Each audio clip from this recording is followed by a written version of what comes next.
दोस्तों, बारिशें शुरू हो गई और जैसे ही बारिश की सीज़न आती है वैसे ही बालों की समस्या बढ़ जाती है। हर कोई को चिंता लगी रहती है कि ह्यूमिडिटी जैसे बढ़ती है, पसीना आता है और धीमी धीमी बारिश शुरू होती है, जहाँ पे बारिश बंद होने के बाद ज़ोरों से गर्मी लगती है। उसी टाइम पे बहुत ही ज़्यादा हेयर फॉल शुरू हो जाता है। सिर्फ हेयर फॉल ही नहीं, उसी के साथ साथ इचिंग, फंगल इन्फेक्शन और डैंड्रफ जैसी बहुत सारी समस्याएं भी आने लगती है। तो ये मॉनसून में ये सारी समस्या से आप कैसे छुटकारा पा सकते हैं, आइए जानते हैं आयुर्वेद क्या कहता है। नमस्कार दोस्तों, मुकुंदा आयुर्वेद में आप सबका स्वागत है। मैं डॉक्टर रूपा रावल, आयुर्वेदाचार्य, आयुर्वेद कॉस्मेटोलॉजिस्ट एंड न्यूट्रिशनिस्ट। आज हम बात करेंगे कि ये बदलते मौसम में आप अपने बालों का ख्याल कैसे रख सकते हैं। हमारी बातों में आज शामिल होगा कि मॉनसून में बालों में क्या क्या प्रॉब्लम आते हैं, उसका सॉल्यूशन क्या क्या होता है, ये हम साथ साथ बताएंगे। बाद में हम बात करेंगे कि मॉनसून में आपको कैसा डाइट लेना चाहिए कि आपके हेयर हेल्दी रहे। उसके बाद हम कुछ सप्लीमेंट और ड्रिंक की भी बात करेंगे, उसी के साथ एप्लीकेशन की भी बात करेंगे। तो आप मेरे वीडियो को लास्ट तक ज़रूर देखें। अगर तो आपने अभी तक मेरी चैनल को सब्सक्राइब नहीं किया तो इसे ज़रूर से सब्सक्राइब कीजिए और अपने दोस्तों के साथ शेयर कीजिए। चलिए हम बात करते हैं कि मॉनसून आ गया है, ह्यूमिडिटी बढ़ रही है और गर्मी भी बढ़ रही है। ऑलरेडी बालों की समस्याएं चालू हो गई है। सबसे पहली जो समस्या है वो है हेयर फॉल। क्यों होता है मॉनसून में इतना सारा हेयर फॉल? क्योंकि जैसे ही ह्यूमिडिटी बढ़ती है, गर्मी बढ़ती है, उसी के साथ साथ मॉनसून में पसीना आना शुरू हो जाता है। यही पसीना आता है तो सीबेशियस सिस्ट एक्स्ट्रा एक्टिव हो जाती है और एक्सेसिव सीबम प्रोडक्शन भी चालू हो जाता है। हेयर जो है वो ऑयली हो जाते हैं, स्काल्प चिपचिपा हो जाता है, उसी में डस्ट पार्टिकल और पसीना ये सब जमा होने की वजह से हेयर फॉलिकल कुछ लूज़ हो जाते हैं और यही लूज़ हुए फॉलिकल्स जो है वो आपको हेयर फॉल करवाता है। दूसरी जो बड़ी समस्या है वो ये है कि जैसे जैसे गर्मी बढ़ती है और मॉनसून में पानी बरसने लगता है, वैसे ही डैंड्रफ शुरू हो जाता है। इचिंग और फंगल इन्फेक्शन, ये सब मॉनसून में होने वाली कॉमन समस्याएं हैं। क्योंकि ह्यूमिडिटी बढ़ती है, उसी के साथ साथ बैक्टीरिया, वायरस, फंगस ये सब बढ़ता है और गंदे हुए पसीने से और डस्ट से जो स्काल्प होता है वो बहुत ही जल्दी ये चीज़ों को अट्रैक्ट करता है और उसी के साथ खुजली शुरू होती है। किसी किसी को सीबम प्रोडक्शन हेल्दी नहीं होने से स्काल्प ड्राई भी हो सकता है और अगेन आपको डैंड्रफ की समस्या शुरू हो जाती है। कुछ लोगों को जैसे ही सीबम प्रोडक्शन बढ़ता है और पसीना बढ़ता है तो स्काल्प ऑयली हो जाता है और उसी के साथ इरिटेशन और इन्फेक्शन भी शुरू हो जाता है। यही सब वजह है कि मॉनसून में बालों में का बहुत ज़्यादा ध्यान रखना चाहिए। और अगर तो आप बालों का ध्यान नहीं रखते हैं तो पूरे साल की जो आपकी मेहनत है, आपने पूरे साल बालों का जो ख्याल रखा है, वो सारे बाल मॉनसून में झड़ जाते हैं। चलिए हम कुछ सॉल्यूशन की बात करते हैं, या तो कुछ आपको टिप्स देते हैं कि आपको मॉनसून में ये सारी समस्या से बचने के लिए अपनी लाइफस्टाइल में क्या क्या चेंजेस लाना चाहिए। सबसे पहली जो बात है वो कि बारिश के पानी में आपको भीगने से बचना चाहिए। आप अपने पास छाता रखिए, या तो जैसे ही बारिश शुरू होता है आपके बालों को प्रोटेक्ट कर लीजिए। क्योंकि बारिश के पानी जो है उसका पीएच हाई होता है, उसमें बहुत सारे डस्ट पार्टिकल और एटमॉस्फेयर का जो पोल्यूशन है वो घुला मिला रहता है। उसी के साथ जब आप बारिश के पानी में भीगते हो तो आपके बाल जो है वो प्रॉपरली रिंस नहीं होते हैं, सिर्फ भीग जाते हैं। तो बालों में जो पसीना, सीबम और डस्ट है वो सब कुछ एक साथ चिपक जाता है। परिणाम स्वरूप आपका जो फॉलिकल है वो वीक हो जाता है और आपको इन्फेक्शन और हेयर फॉल की समस्या आने लगती है। क्या करना चाहिए? अगर तो आप भीग गए हैं तो आपको चाहिए कि घर जाके अर्लीस्ट पॉसिबल माइल्ड शैम्पू लेके अपने बालों को धो लीजिए। बालों को धोने के बाद तुरंत कॉम्ब मत कीजिए। थोड़ा सा ड्राई होने के बाद जब बहुत हल्का डैम्प रहे तभी आपको अपने बालों को कॉम्ब करना चाहिए। दूसरी जो बात है कि मॉनसून में आपको अपने बालों को बहुत अच्छे से सुखाना चाहिए।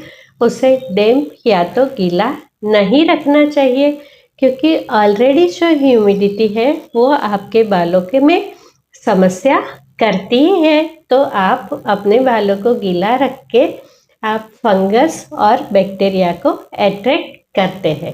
तो आप अपने बालों को अच्छे से सुखाया कीजिए। तीसरी जो बात है वो ये है कि प्रॉपर कॉम्ब का यूज़ करना। जनरली हम सभी लोग प्लास्टिक के कॉम्ब को यूज़ करते हैं। जैसे ही मॉनसून आता है तो प्लास्टिक का कॉम्ब और हेयर दोनों मिलके स्टैटिक चार्ज क्रिएट करता है, जो कि हेयर फॉल को बढ़ाता है। हेयर फॉल की बजाय उसमें ये होता है कि जब भी स्टैटिक चार्ज क्रिएट होता है तो आपके बाल बीच से टूट जाते हैं। तो बहुत ज़रूरी है कि आप प्रॉपर कॉम्ब का चुनाव करें। या तो आप बाम्बू ब्रश को यूज़ कीजिए, कोई नेचुरल ब्रिस्टल वाले ब्रश को यूज़ कीजिए, या तो आप अपना कॉम्ब जो है वो वुडन रखिए। वो भी ऐसा आपको कॉम्ब लेना चाहिए जो कि ऑयल के साथ वो उसका कॉम्बिनेशन किया हुआ है। मतलब कि जैसे आप वुडन कॉम्ब लाते हैं तो उसे आप अच्छे से माइल्ड शैम्पू को धो के बहुत अच्छे से सुखा के उसके ऊपर आपका हेयर ऑयल का लेयर कर दीजिए। अगेन उसको थोड़ी देर के लिए रख लीजिए। ऐसा आप 3 बार उस पर हेयर ऑयल लगाइए और फिर उसको सुखा के माइल्ड शैम्पू से धो लीजिए। जब भी ये वुड है वो अच्छे से ऑयल को एब्सॉर्ब कर लेगा, तो उससे जब भी आप कॉम्ब करोगे हेयर, तो न तो वो कॉम्ब को ही मजबूती मिलेगी, पर वो आपके हेयर से एक्स्ट्रा मॉइस्चर और ऑयल को अट्रैक्ट नहीं करेगा। और एक बहुत ज़रूरी बात होती है मॉनसून में कि आयुर्वेद कहता है कि मॉनसून में आपके शरीर को शोधन की बहुत ज़रूरत है। मतलब कि आपके शरीर से टॉक्सिन्स को दूर करने की बहुत ही ज़्यादा ज़रूरत होती है। ये शोधन की ऋतु है, तो आपको जितना हो सके उतना आपके शरीर को डिटॉक्सिफाई करना बहुत ही ज़्यादा ज़रूरी है। डाइट जो है जहाँ तक हो सके ऐसा रखें कि वायु ज़्यादा न बढ़े, सुपाच्य हो, मतलब कि खाने में हल्का हो। थोड़ा सा ऑयली और खट्टा वाला डाइट आपको मॉनसून में लेना चाहिए, क्योंकि इससे आपका लीवर डिटॉक्सिफाई होता है। ऑयल थोड़ा सा लेने से मॉनसून में जो वायु नेचुरली बढ़ता है वो शांत हो जाता है। जहाँ तक हो सके मॉनसून में रात को खाना अवॉइड करना चाहिए, और अगर आपके लिए बहुत ज़रूरी है तो रात का खाना बहुत ही ज़्यादा हल्का रखें। रात में आपको अपने पैरों में मालिश ज़रूर करनी चाहिए। इससे आपका जो पेट है उसको मसाज मिलता है। उसी के साथ साथ पैरों में मालिश करने से आपको वायु शांत होता है। उसी के साथ मॉनसून जो है वो खट्टे फलों का सीज़न है, जैसे कि प्लम, जामुन और बहुत सारे सिट्रस फल। इसमें भर भर के विटामिन सी होता है और ये आपके डाइजेशन को इम्प्रूव करता है, लीवर और पेनक्रियास को स्टिम्युलेट करता है। और जैसे ही आपका डाइजेशन इम्प्रूव होता है, आपकी सातों धातु की पुष्टि होके आपकी स्किन और हेयर दोनों ही सुंदर होने लगता है। अभी तो हमने डाइट की थोड़ी सी बातें की, पर मॉनसून में आपको क्या क्या ध्यान रखना चाहिए उसके लिए पीछे हम एक वीडियो बना चुके हैं, इसे आप जरूर से सुनिए। आगे हम बात करते हैं कि मॉनसून में आपको बालों के लिए क्या करना चाहिए। तो आपको हफ्ते में एक बार बालों को अच्छे से मसाज करना बहुत ज़्यादा ज़रूरी है, क्योंकि वायु की बढ़ने की वजह से आपके स्काल्प में बहुत सारे प्रॉब्लम शुरू हो जाता है। कैसे करना है मसाज?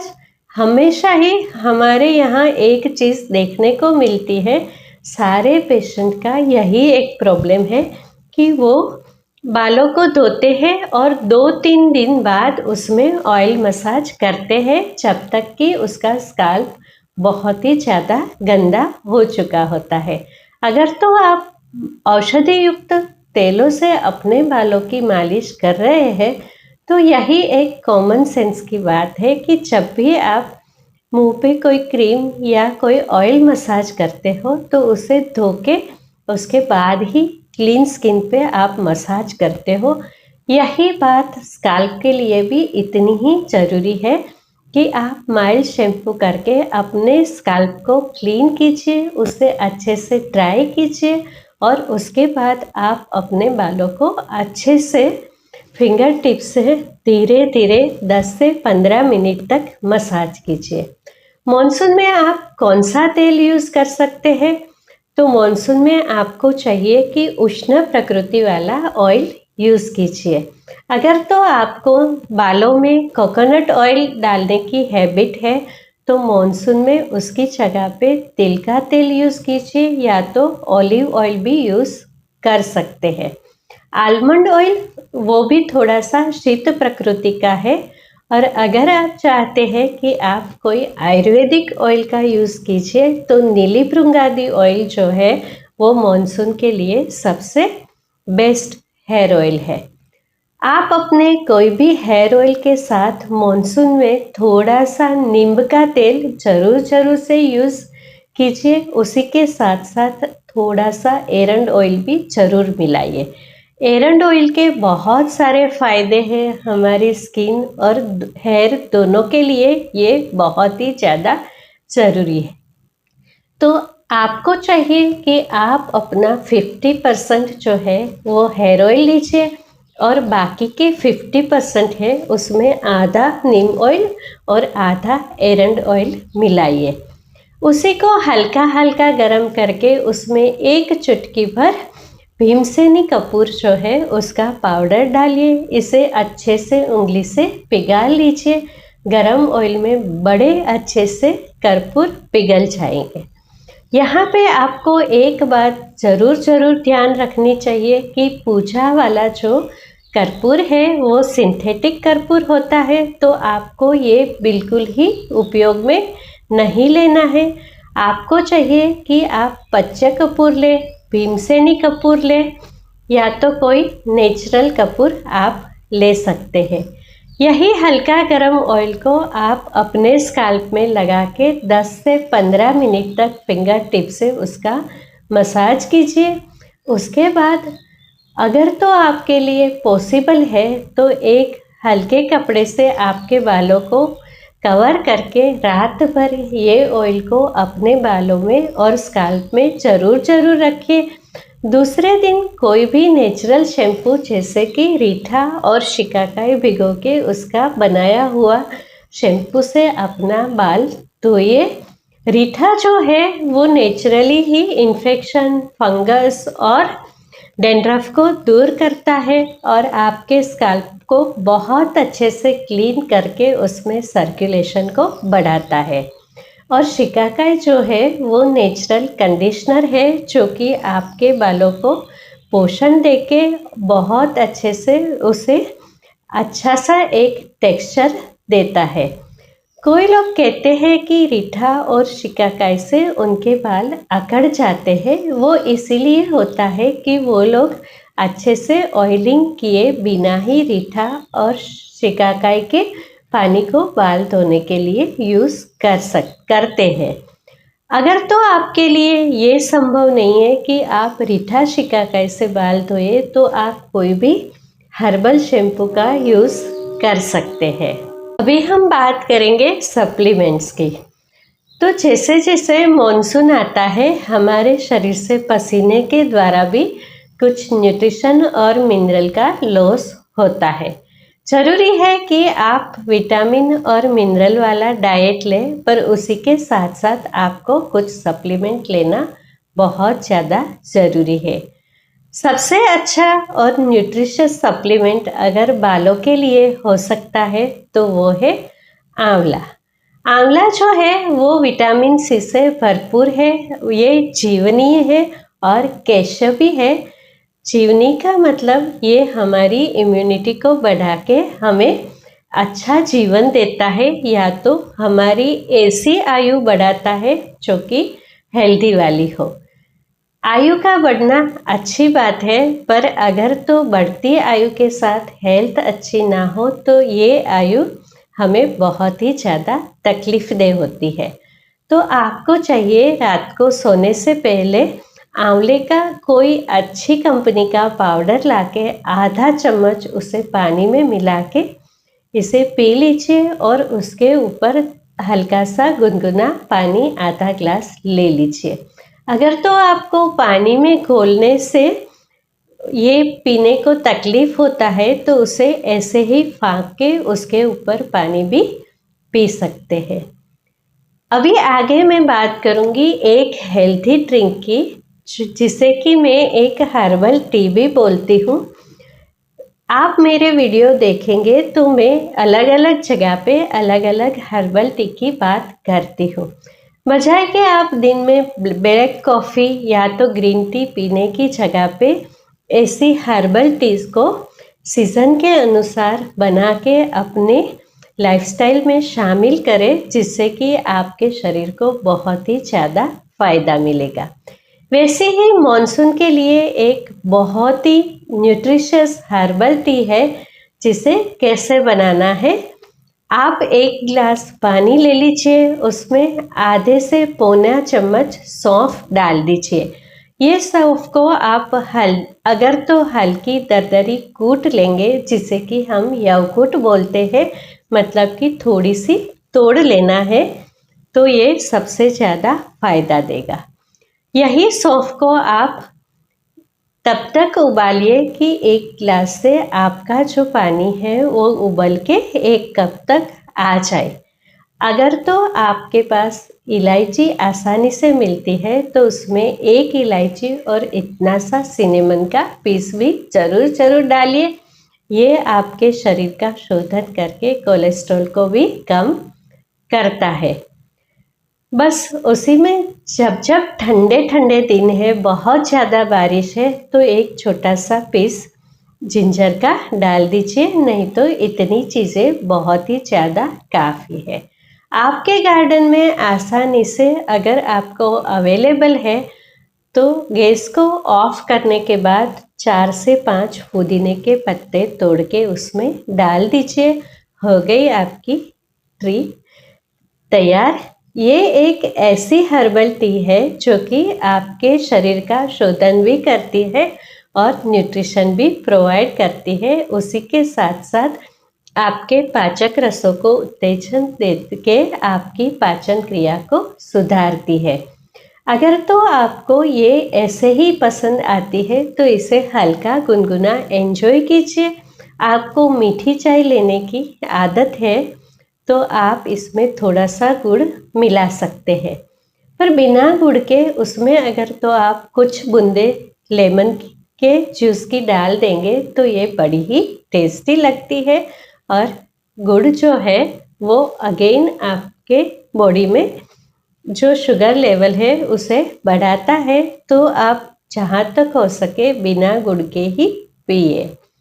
अगर तो आप हनी डालना चाहते हैं तो मेक श्योर कीजिए कि चाय थोड़ी ठंडी होने के बाद ही उसमें हनी डालिए, क्योंकि आयुर्वेद में कहा है कि हनी को हमें गर्म नहीं करना चाहिए। तो दोस्तों, आज मैंने पूरा मॉनसून हेयर केयर के बारे में आपसे बात किया। आपको अगर तो ये सारी समस्या है तो आप ऐसे ही ये रूटीन को फॉलो करेंगे तो 1.5 से 2 महीने में आपको ये क्लियर ही पता चलेगा कि हर मॉनसून में आपको जितना हेयर फॉल होता है उससे आपको बहुत ही ज़्यादा फ़ायदा होने लगा है। आपके स्कैल्प में बहुत ही जल्दी बेबी हेयर्स आने लगे हैं और आपके हेयर जो है वो अकड़ना बंद हो गया है और हेल्दी दिखने लगे हैं।